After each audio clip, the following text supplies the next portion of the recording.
Bonjour à tous. Hello, everyone. Bienvenue à la conférence de presse d'aujourd'hui. So virtually, we have the Minister of Labour, Seamus O'Regan, and we have Jerry Diaz, National President of Unifor.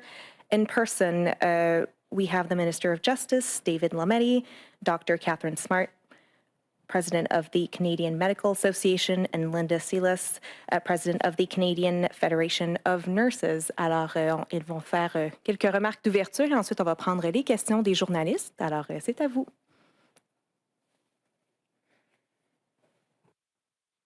De commencer. I think it's up to Seamus to start.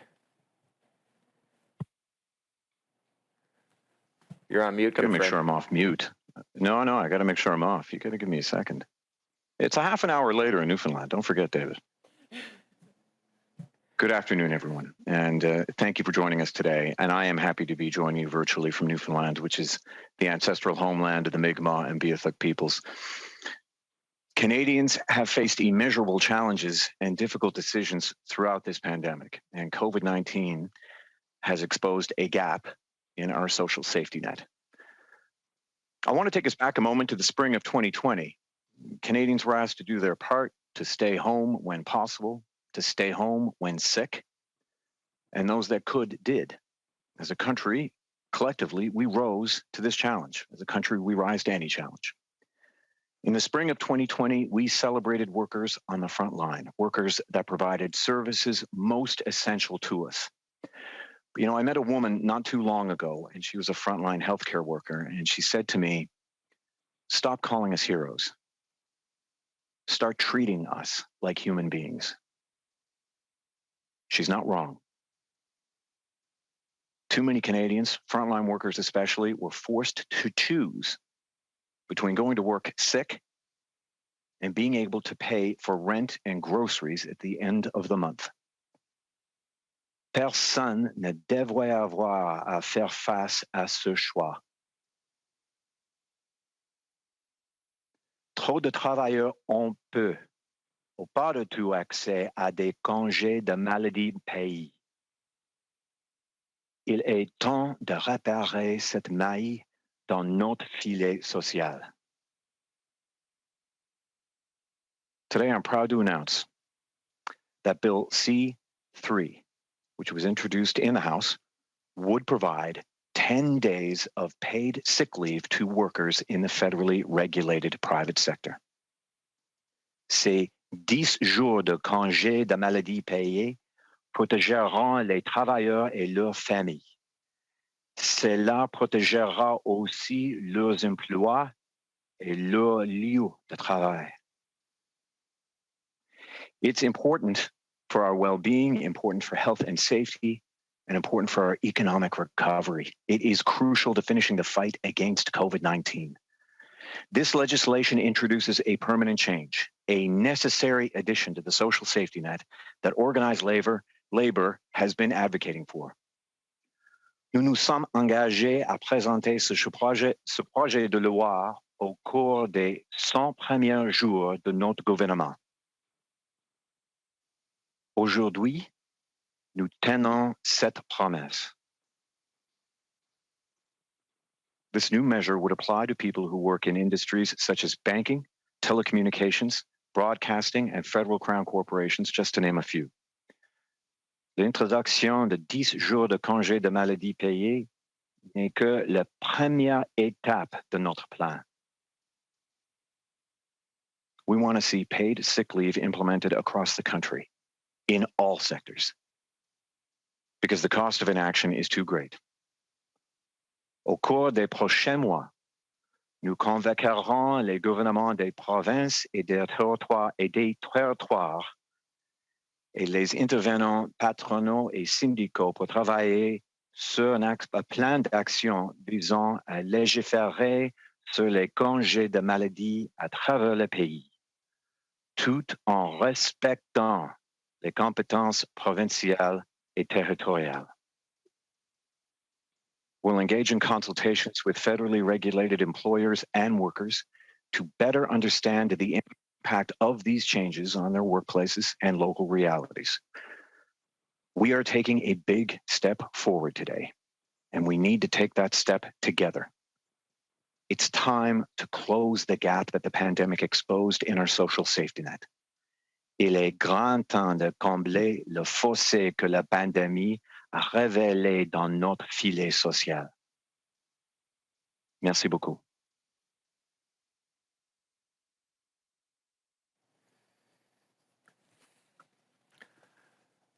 Bonjour, hello. Thank you, Seamus.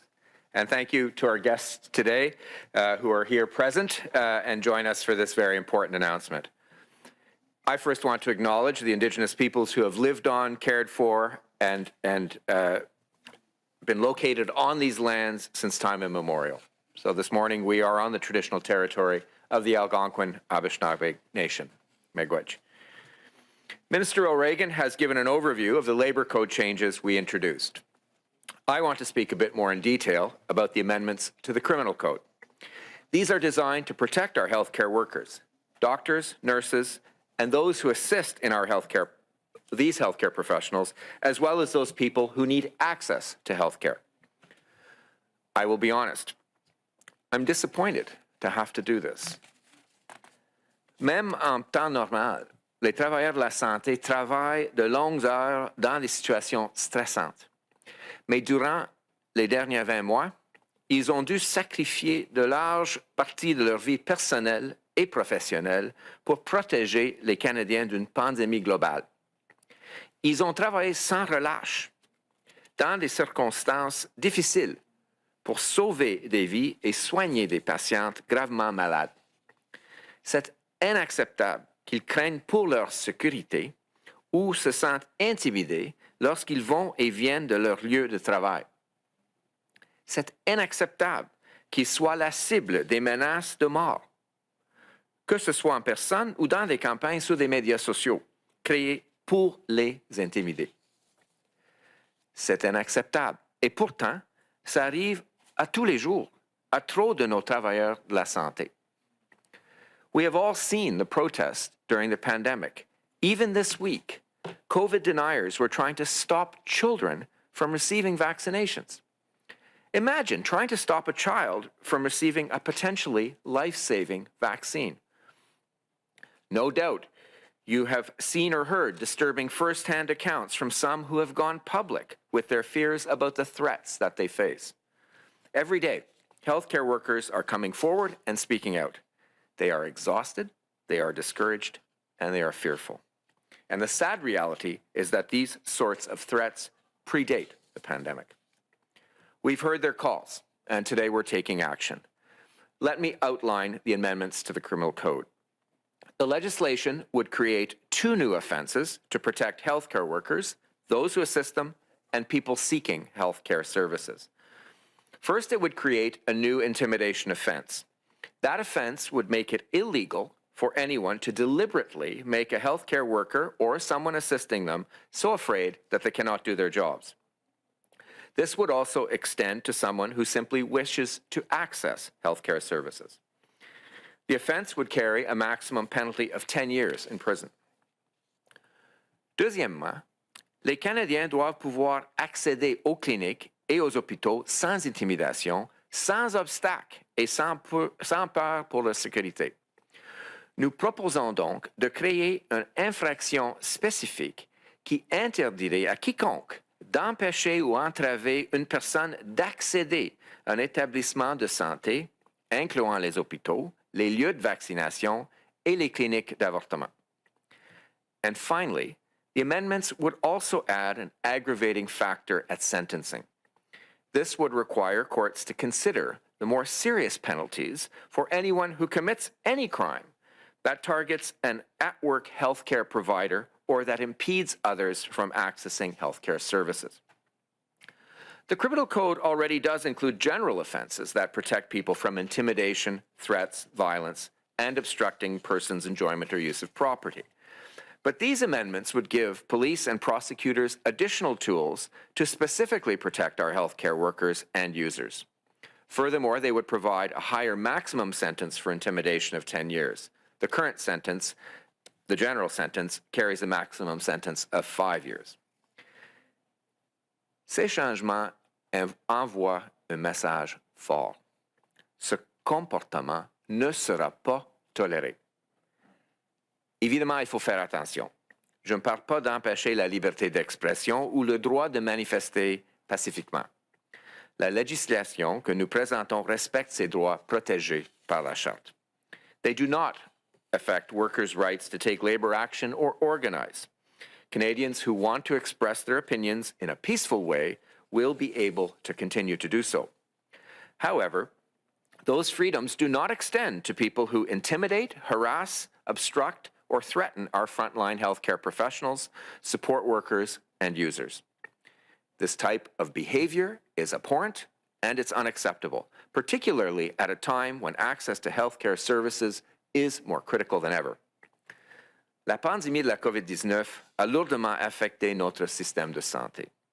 Nous devons nous assurer que ceux qui y travaillent puissent protéger les soins nécessaires aux Canadiens pour nous garder en santé et en sécurité. That is precisely what these amendments will do. We call on parliamentarians of all political stripes to work together and pass this important piece of legislation without delay. Merci. Thank you.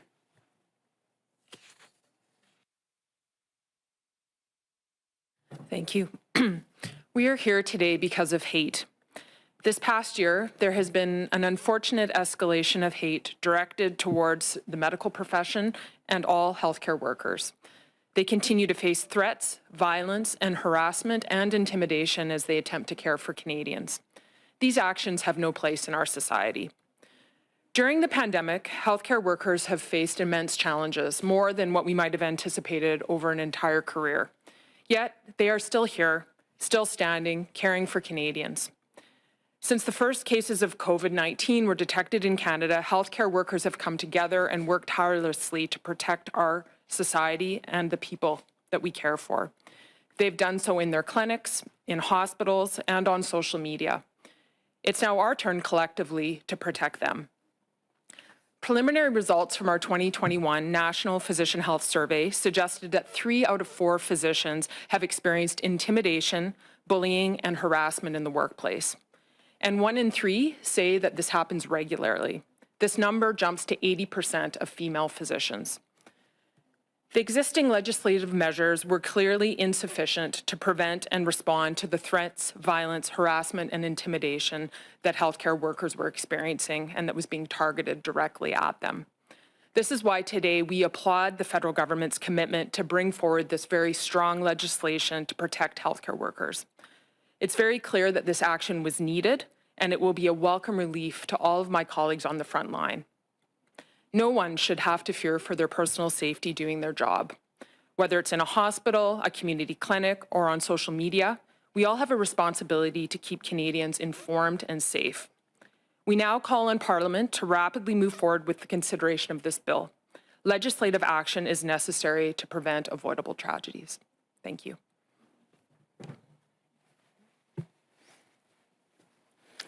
Bonjour, I'm Linda Silas, National President for the Canadian Federation of Nurses Union. Ministers, on behalf of working nurses, Canadian working nurses, I want to say thank you, merci, miigwech. Today is the first step to recognize the pain of so many nurses, doctors, personal care workers, and the list goes on. Today, CFNU recognized this victory with so many others. Big media stories from the Laurie Dupont and her family story in 2005 in Windsor, Ontario, to Natasha Poirier in 2019 in Moncton, New Brunswick, the Chris, the Heathers, the Kristen, and so many more names that we cannot name because of it would reopening their pains.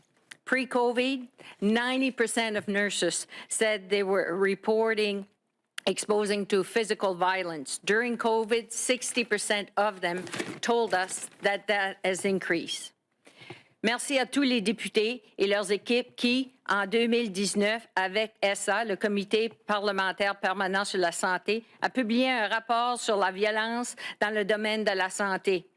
Monsieur le ministre, votre proposition aujourd'hui faisait partie de ce rapport et je vous encourage de le relire car SA had further recommendation to protect healthcare workers from changes in our culture, prevention program, safe staffing models, The safety of our healthcare workplaces means safe care for every Canadian.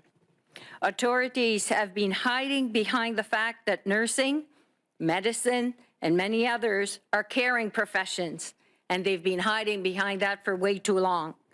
Minister, with these changes, you are helping to stop the systemic sexism in healthcare.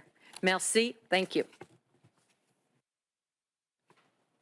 Merci beaucoup. Mr. Diaz, did you have a few words, or else we will proceed with questions? Absolutely. Today is a day of leadership. It's a day that the federal government is showing Canadians what could be done if you are aggressive and progressive. The first message, of course, is to the anti-vaxxers, the noisy 5%, that only think about their rights, but not the rights of others, that would foolishly picket hospitals and schools as if those that wish to get vaccinated have no rights. So today is an incredible welcome piece of legislation. But I want to think about the 900,000 workers in the federal public sector, the federal private sector, today that will benefit from this, including the 65,000 members at Unifor in rail, airlines, school bus drivers, logistics, telecommunications. Because it's not only about our members, but it's about the millions of Canadians that are depending on the provincial governments to pass comparable legislation. I will argue the most progressive premier in this country, John Horgan, passed 5 paid sick days the other day. To me, that is a good start. But then I think about the province of Quebec with 2 sick days, PEI with 1 sick days. And then I think about the province of Ontario that had 2 sick days that the Ford government repealed under Bill 47. And of course, earlier this week, rejected in the provincial house bill forwarded by the NDP for 10 paid sick days.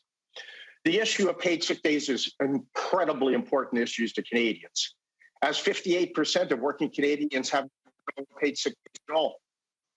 We know that working Canadians take between 8 and 10 sick days off a year without any remuneration at all. So today is about leadership. Today is a challenge. And that's what I'm doing. I'm challenging the premiers out there to follow the lead of the federal government to do what's right.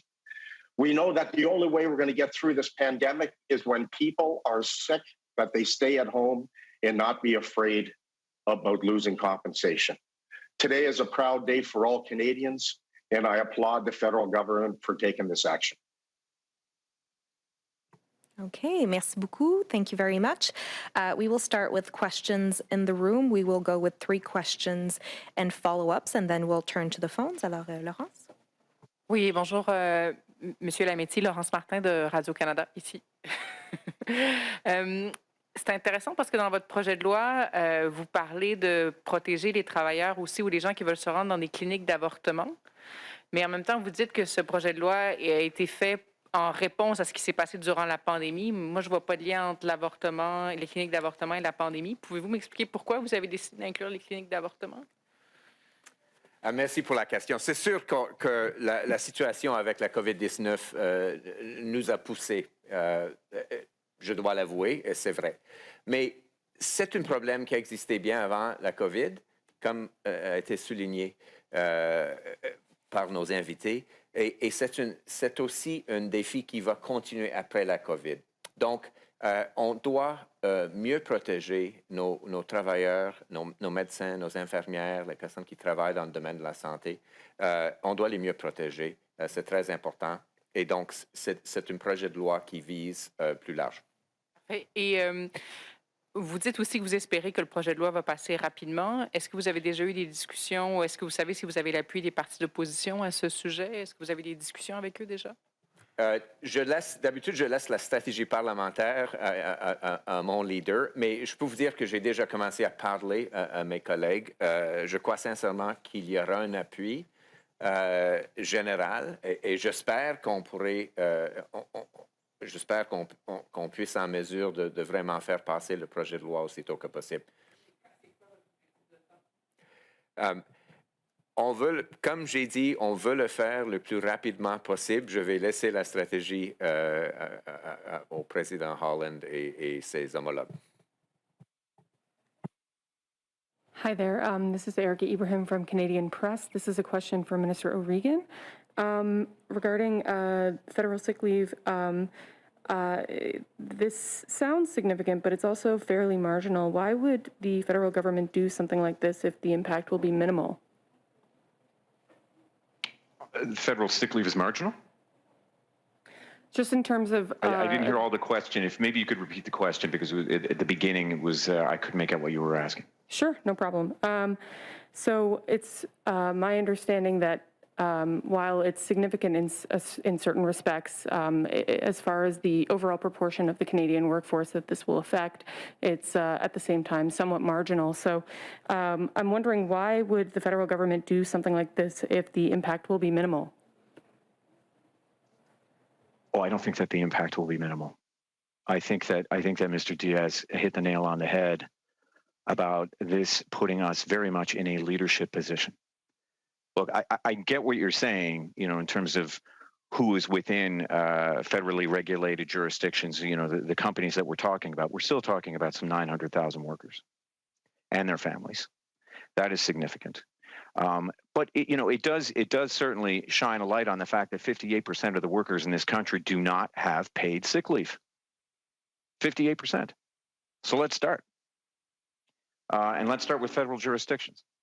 What we're talking about here is, 6%. The other 94% of industries come underneath the provinces and territories. But we are sending a clear signal that this is the right thing to do. Look, we are still coming out of this pandemic. We have learned a heck of a lot. That's the reason in my opening remarks I said, let's go back in time to where we were in spring of 2020 and what we asked people to do and the position that we put so many people in. And whether it's shutdowns or lockdowns, it costs money. It costs a lot of money. So what we're saying is, let's put our workers in a better position to make the responsible choice when we ask them to do this again. And we will, at some point, we will. There will be another pandemic, likely. When that happens, we need to be ready. It would be irresponsible for us, I think, for the federal government not to take a leadership position and protect those workers and their families where we can. Thank you. Working class Canadians that are governed provincially or regulated provincially will be saying, what about us? Same thing when the federal government introduced a national childcare program where they needed the cooperation of the provinces. One province after the next are joining. Why? Because the voting population of their provinces are saying, excuse me, what about us? And that is exactly what is going to happen here. Because workers, for example, in Alberta will say, excuse me, as a province that has been absolutely ravaged by COVID and a province that has arguably had the worst leadership by a provincial government, they will be saying, excuse me, if the federal government can do this, and this is the same questions that'll be posed to Scott Moe, Doug Ford, and I can walk through the premiers right across this country. Because one thing about Canadians, we know the only way we're going to get through this is by doing it together. So this isn't a time about politics. This isn't a time about what color political stripe you belong to. This is about what is best for Canadians and getting through this pandemic. And the only way we're going to get through it is when workers who are sick stay at home, especially when we know that because of the decision they've been forced to make between a paycheck and staying at home. So this is an incredibly important initiative by the federal government. It really is about leadership. And we'll see provincially what premiers actually have leadership abilities themselves. Anya Karadeglia, National Post. It's a question from Minister Lametti. You said you're hoping to pass this legislation soon. Does that mean before the end of the parliamentary session? This parliamentary session, before December? The end of December? Again, as I had said in French, thank you for the question. It is a priority. It is something we want to get through the House as quickly as possible. As soon as possible, and I will leave it up to our House leaders to navigate that so that we can achieve that. If committees aren't going to be sitting until February, probably, how do you plan to do that? Are you hoping to get unanimous consent on this bill? Again, I'll leave the strategy to our House leaders, but quite frankly, I would love to see that kind of support across the House. But we'll leave it to them to work it out. But it is a priority, and I think it's a priority for Canadians. If I can add, talking about strategies, we've been working with every party on changing the criminal code for years in regards to violence in healthcare. And you might remember that in the previous parliament, both the NDP and the Conservative proposed private members' bill to do something similar here. So I would be stunned and very disappointed if there's not unanimous consensus to protect healthcare workers in this country with this bill. We're not playing politics here. We're talking about the security of those who care for us. Merci beaucoup. On va passer maintenant aux questions au téléphone. Opérateur, c'est à vous. Thank you. Merci. Please press star one if you have a question. Veuillez appuyer sur étoile 1 si vous avez une question. Notre première question est de Hélène Buzetti, des Coop de l'information. À vous la parole. Please go ahead. Yes, hi. My question is for Minister O'Regan. You said earlier that 58% of all workers in Canada don't have sick leave. Do you have that proportion specifically for workers from the federally regulated sectors? What's the proportion of those workers who don't already have sick leave, and maybe if you have more specific data, those who don't have 10 days of sick leave? Thanks.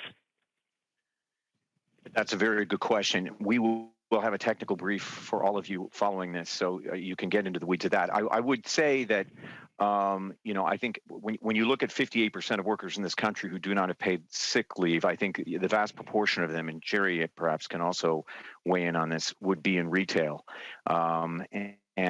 It's a shocking number. I mean, it's one of those things where we have made some headway on this, and certainly my predecessors, Ministers Tassi and Haidu, have done great work on this. I just think, as I said in my opening remarks, this is one of those things where the pandemic has really shone a light on it, and it was a stark light. It did come down for far too many Canadians in this country, a choice between staying home and being able to pay groceries or pay rent. There'll be a technical brief immediately after this. Have you not been told that? There will be a technical brief immediately afterwards. So, as you said, really wanting to get into the numbers, into the weeds, we'll do that for you then. Yeah, because it's quite important, because my understanding is that most workers from the federally sector already have a sick leave. But anyway, my follow-up question is pour Monsieur Lametti. Je voulais revenir à cette protection des travailleurs. Pouvez-vous plus précisément nous dire, vous allez protéger les manifestations spécifiquement, comment vous faites ça pour continuer à les permettre? Est-ce que, je pense notamment aux cliniques d'avortement, il est parfois difficile de faire la distinction entre un manifestant qui veut juste manifester son opposition à l'avortement et quelqu'un qui harcèlerait les éventuelles patientes? Est-ce que vous avez un périmètre de sécurité précis? Comment ça fonctionnerait? Merci. Merci, Hélène. J'attendais votre question, mais vous avez posé la première question à Seamus. Donc, merci pour la question. Évidemment, chaque cas sera réglé par les faits. Donc, ce qu'on a essayé de faire dans le projet de loi, et je répète ce que le ministre O'Regan vient de dire, il y a un brefage technique tout de suite après, mais ce qu'on a essayé de faire, c'est d'abord créer deux offenses. D'abord, l'intimidation, déjà connue dans le Code pénal, et une infraction spécifique est aussi déjà connue. Ça existe déjà pour les personnes qui travaillent dans le milieu judiciaire. Et donc, les standards pour l'intimidation sont là. On a ajouté une autre offense qui est d'entraver. Donc, si on bloque l'accès, c'est une offense selon le projet de loi, et ce sera une offense selon le code criminel. Si quelqu'un est en train de se manifester d'une façon pacifique, donc qui ne déborde pas les limites de l'intimidation ou qui n'harcèle pas, si quelqu'un tient un placard. Donc, c'est l'une des seules fois que je vais prendre une aire professoriale pour parler des cas hypothétiques. Mais, et si on ne bloque pas l'accès, ce sera permis parce que c'est un droit selon la charte. Et c'est un droit qu'on protège surtout dans les milieux syndicaux. Mais par contre, si quelqu'un bloque l'accès, si on crée une barrière pour entrer, ce sera une offense contre. Les provinces, juste pour terminer, les provinces ont déjà certains règlements ou certaines lois basées sur leurs compétences dans la propriété et les droits civils pour créer des zones d'exclusion. On ne fait pas ça. Ça, c'est pour les provinces à déterminer. Moderator, I'm just going to step in for a quick second because Helen brought up a very good point. And I think there are a vast number of workers, I think it would be fair to say, in federally regulated jurisdictions who do have paid sick leave. But what we're talking about here is the quantum of 10 days. 10 days is really important, okay? 10 days, 10 working days is 2 weeks of quarantine. That's how we arrived at 10 days. That's why that number is so important. It allows people to have the full 2 weeks of quarantine should we go through another pandemic. That is, 10 days is a significant improvement from where most workers currently are, whether they are within federal jurisdiction or not. Let me talk about the collective agreements within the federal jurisdiction. Most collective agreements have sick days, but normally you will get paid on the first day of absence if you're hospitalized or you go to a hospital. Most sick day plans will pay on the fourth day of absence. So this legislation supersedes by far most collective agreements in the federal sector. And that's why it's so important. So it's not workers that, that they're making a decision, geez, I've got a cold. So I'm going to go to work because I have a cold because I know I won't get paid until the fourth day. So this is much more aggressive and progressive, I will argue, than most collective agreements. So this isn't a situation while geez, it's not very significant because of the overall scheme of things. It is incredibly significant for those workers in the federal private sector, as well as workers that are watching this conversation today saying, what about me? About the issues here and just to share a little bit the lived experience of healthcare professionals providing care. I think we certainly recognize the importance of being able to protest and express your opinion, and we as healthcare professionals support that.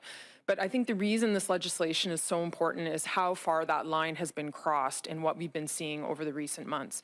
When we look to the protests that were happening outside of hospitals, these were not peaceful protests. These were people getting in the face of patients, vulnerable patients trying to access care, yelling and spitting on them, following healthcare professionals to their cars, vandalizing their vehicles, people feeling threatened that people may be following them home.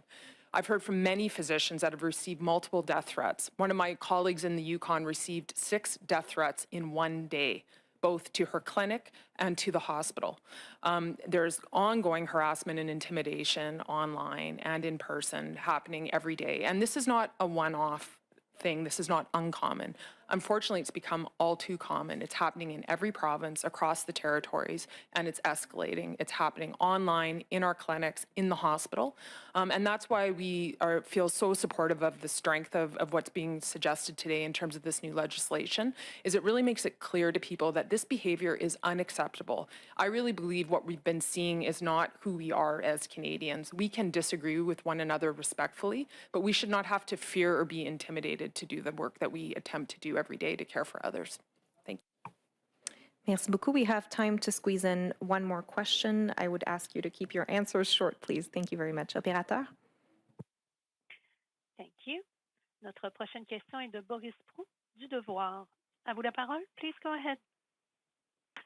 Bonjour, j'espère que vous m'entendez. Les ministres, vous avez fait référence au briefing technique, mais lorsqu'il est situé après la conférence de presse, vous comprenez que c'est difficile de vous poser des questions là-dessus, puisque c'est vous qui êtes élu et qui avez à répondre sur les dossiers. Ma question est sur le changement au code criminel. Vous avez dit, M. Lametti, que ce n'était pas un problème nouveau. J'aimerais savoir, dans ce cas-là, pourquoi le faire maintenant et quand exactement est-ce que l'idée de protéger mieux les travailleurs de la santé vous est arrivée? Merci pour la question. Évidemment, c'est comme j'ai souligné, c'était un problème connu. On a eu un rapport d'un comité parlementaire. Mais évidemment, avec la COVID, on a vu, je crois, dans les journaux, dans les médias, plus ou moins quotidiennement, des menaces aux gens qui allaient chercher des services de santé, aux médecins, aux infirmières, aux autres personnes qui travaillent dans le système de santé. Et donc, c'est clair qu'on est en train de réagir à une situation qui a été aggravée, si vous voulez, par la pandémie de la COVID-19. C'est une promesse qu'on a faite lors de la campagne électorale en tant que parti politique, et c'est une promesse tenue. On s'est engagé de le faire dans les 100 premiers jours de notre mandat et on l'a fait. Et en suivi, j'ai entendu M. DS poser un défi aux provinces de faire pareil pour les travailleurs, évidemment, la grande majorité des travailleurs, si je comprends bien, qui ne sera pas touché par votre projet des jours de congé de maladie. J'aimerais savoir si vous répétez ce défi aux provinces, aux gouvernements provinciaux qui n'ont pas 10 jours de congé de maladie. Quel serait votre message pour les premiers ministres? The message will be, you better get aggressive and listen to your constituency, because this will be a major issue during the next provincial elections. We have a variety of conservative premiers across this country. Do I believe Jason Kenney will do it? Not a chance. Scott Moe, not a chance. Doug Ford, kicking and screaming just to put in the temporary ones. So, look, this is a choice that premiers have. Do they continue to side with the corporate community, or do they listen to workers that are desperately needing their help? So there's no question, not only will our organization be challenging, but their constituency will be challenging as well. Because it's crystal clear, if the federal government is aggressive enough and progressive enough to do this, the question all becomes, why not them? And so at some time or another, ideals as to preoccupation with satisfying the corporate community, and at some time or another is going to have to take a backseat to looking after those that are trusting them to do that. We know that when workers go to work sick, it has a negative impact on business. So this is an example of where 1 + 1 = 2. And so we'll see what the various premiers do as a result of this. And I'm just going to interject just the comment that you made at the top about the technical brief happening afterwards. I hear you loud and clear. I agree. You should have the full technical brief and then ask us questions. It became an issue of time, and we had gotten some feedback. The technical brief beforehand pinched you for time for questions, which we didn't want to do. We'll work with you on striking that right balance. You should have adequate time for questions, and they should be informed. La question était en fait pour vous, M. Lametti, si vous voulez y répondre à celle de Boris Proulx, à savoir si vous répétez cet appel de M. Dias à ce que les provinces collaborent pour elles aussi instaurer 10 jours de congé. C'est la parole à M. Diaz ainsi qu'à mon collègue, le ministre O'Regan. En tant que gouvernement fédéral, on fait ce qu'on peut dans nos domaines de compétences, soit la réglementation fédérale, soit le code criminel. C'est ce qu'on est en train de faire. Merci beaucoup. Ceci met fin à la conférence de presse. This ends the press conference. Thank you very much. Merci. Thank you, everyone. Merci tout le monde. Merci beaucoup.